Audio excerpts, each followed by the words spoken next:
Hello everyone. Today, I'm going to teach you how you can build your brand completely from scratch. Kahit wala ka pang followers, walang kakilala, kahit feeling mo invisible ka pa sa market. Pero tanungin muna kita, alam mo ba ang reason kung bakit kahit na okay yung product mo, hindi pa rin siya napansin ng mga customers? Let me tell you, hindi siya dahil sa price. Mas lalong hindi siya dahil sa quality. Ang masakit na katotohanan, yung ginagawa mo, parehas lang din sa ginagawa ng iba. Kaya paano ka lalaman? Sa mga platforms ngayon, sobrang daming sellers na. Kung wala kang malinaw na positioning at strategy, parang nag-aalok sa mga tao sa palengke na wala namang pakialam. Mabuti sana kung ikaw lang yung nagbebenta ng skincare, ng damit, ng vitamins, or ng gadget. Pero hindi. Lahat sa Shopee, halos pare-pareho lang yung binibenta. Kaya ito ang tanong ko sa'yo, bakit ikaw ang pipiliin ng mga customers? May naisip ka bang sagot in 5 seconds? Kung wala kang naisip, malaki ang chance na hindi ikaw ang pipiliin ng mga customers mo. Diyan pumapasok ang positioning. Pero ano nga ba yung positioning? Positioning ay kung paano mo ipapakita sa market na naiiba ang product mo. At kung nakikita ito ng mga customers, nagiging memorable ito para sa kanila. Hindi lang ito tungkol sa simpleng tagline, kundi ito yung naiisip ng mga tao tuwing nakikita nila yung brand mo and what it stands for. At kadalasan, hindi ka nakikipag-compete sa quality or sa specs ng product. At ang pinaglalabanan niyo ng competitors niyo ay kung papaano niyo makukuha ang atensyon ng mga buyers niyo. Ito ang isang example ng positioning. Sabihin natin, coffee yung product mo and yung target audience mo naman, mga bata na professionals. Ang pwede mong gawin na positioning ay productivity coffee for hustlers. Sabihin naman natin, ang target mo ay mga health conscious. Ang pwede mong gamitin na positioning ay herbal coffee with no artificial sweeteners. Kita mo ang pinagkaiba? Dapat, hindi mo inaatake ang buong market. Instead of attacking the whole market, kung saan sobrang dami mong competitors, pwede kang maghanap ng isang specific niche or group of people kung saan sila ang tatargetin mo. That way, mataas na yung conversion rate mo, konti pa yung mga kalaban. Now you know how to start your positioning. Ngayon, aalamin naman natin ang pinaka-common na problema ng mga e-com sellers. Hindi nila alam kung ano ang dapat i-post. Lagi na lang nila tinatanong, wala pa naman akong followers. Ano yung ipapost ko? Ano yung silbi nun? Ito ang mindset na kailangan baguhin agad. Kasi, tandaan mo to, content, that is the new form of capital. Pagdating sa mga online platforms, hindi na pera ang puhunan. Hindi mo kailangan gumastos ng malaking pera sa mga ads or mga billboards. Alam mo ang kailangan mo, content at ang tamang diskarte sa pagpo-post. So kung nagsisimula ka pa lang at wala ka pang followers, ito ang pinakaunang mindset shift. Mag-post ka para ma-discover ka, hindi para magustuhan ka ng mga tao. Kahit na walang nagla-like sa simula, every post na ilalabas mo, isa yung asset. Para ka lang nagtatanim ng bulaklak na akala mo walang tutubo. Pag binigyan mo ng effort at attention at consistency, unti-unti itong mamumukadkad at gaganda. Now that may mindset ka na kailangan mong gumawa ng content, ang tanong, ano ang kailangan mong i-post? This is what I like to do.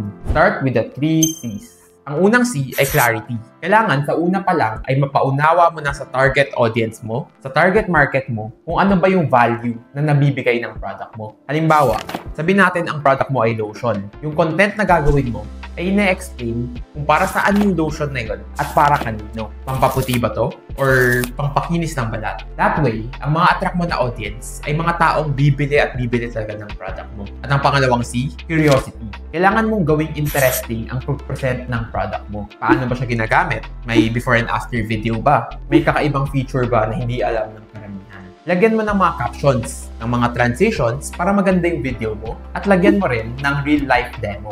At lastly, ang pangatlong C, connection. Kailangan mong connect to your buyers at an emotional level. Ikwento mo yung storya ng brand mo, kung paano ka nagsimula at kung bakit mo ginagawa to. That way, hindi lang bumibili ang customers mo dahil gusto nila yung product. At instead, gusto nila yung brand and gusto nila yung story behind the brand. And here's the secret that most beginners miss. Yung ginagawa mo on a day-to-day basis, pagpapak, pagpiprint, content na yan.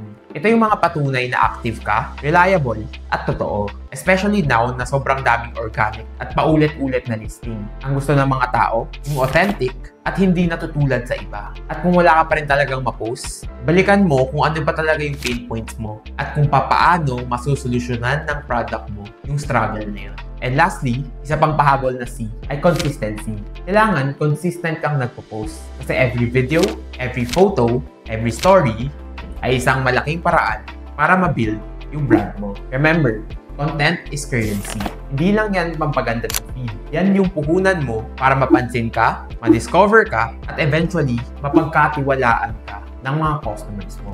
Ngayong alam mo na kung paano gumawa ng content, let me give you 3 types na magandang hook or pang-attract ng customers. Una, ito yung mga relatable na paid hooks. Start with a line na sasampal sa mga problema ng customers mo. For example, nawa ka na bang bumili ng mabilis na masirang mouse? Oo, mura. Pero ilang beses ka nang bumibili. Biglang mapapaisip yung viewer kasi nakaka-relate sila. Ang mga ganitong hooks, sobrang effective pagdating sa mga gadget, sa mga skincare, at sa mga household items. Pangalawa, mga nakakabiglang visuals or movement, yung hindi inaasahan ng mga viewers mo. Alam mo bang kahit isang quick zoom in, or sudden close up, or even a sudden text animation, magpakita ka ng something weird, dramatic, or visually satisfying in the first few seconds of the video. At mapapatigil mo sa pag-scroll ang customer mo at possible na mapanood nila ang video mo ng buo. At ang pangatlong pinakamagandang hook, ipakita mo in action ang product. Sa simula pa lang ng video, ipakita mo agad yung benefits, yung uniqueness, at yung selling proposition mo. That way, doon pa lang, nabentahan mo na yung customers mo. Ito ang mindset.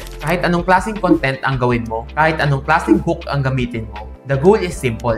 Makuha ang atensyon ng buyers mo at dalhin yung atensyon na yun sa produkto mo. Kasi, kung hindi mo makukuha yung atensyon nila sa simula pa lang, mawawalan ka ng oportunidad makabenta, makapagpaliwanag, at makapag-convert. So if you're wondering bakit walang views yung mga content na ginagawa mo, at bakit walang traffic kahit consistent ka mag-post, maybe hindi product mo or yung offer mo ang may problema. It's your first 3 seconds. Fix that and everything else will follow. Tuwing gumagawa ka ng content, hindi kailangan perfect agad sa simula. Pwede kang mag-test ng iba't ibang klaseng hook, iba't ibang klaseng content type. Basta, ang importante, subukan mo muna at gawin mo agad. Ngayon, sabihin naman natin na takot kang gumawa ng content or nahihiya ka. Ang isang napakagandang strategy na mare-recommend ko ay ang paggamit ng affiliate marketing. Kasi, ibang tao na ang gagawa ng content at magmamarket ng produkto mo. O, di ba? Ang mga affiliate kasi ang tutulong sa'yo para malabas mo ang product mo sa market at mas mapakilala pa ang brand mo. Pero let's be clear, hindi mo kailangan ng malaking influencer para lang mag-promote ng product mo. What you're looking for are small and micro influencers that are more than willing to collaborate and create content for you. At ang pinakamaganda pa doon, ang mga content na ginagawa nila, relatable, mataas ang engagement, at kadalasan, open sila sa barter deals. Anyways, I'll leave a link on the description below on a full video on affiliate marketing. Kasi kung itakil pa natin dito yan, hindi na tayo matatapos. Now, I hope you've learned a lot watching this video and comment down below brand para masimulan mo na ang journey mo toward brand awareness. And remember, ang pinaka-importante sa game na to ay hindi perfection, kundi consistency. Kaya today pa lang, magsimula ka na. And as always, keep learning and I'll see you in the next video.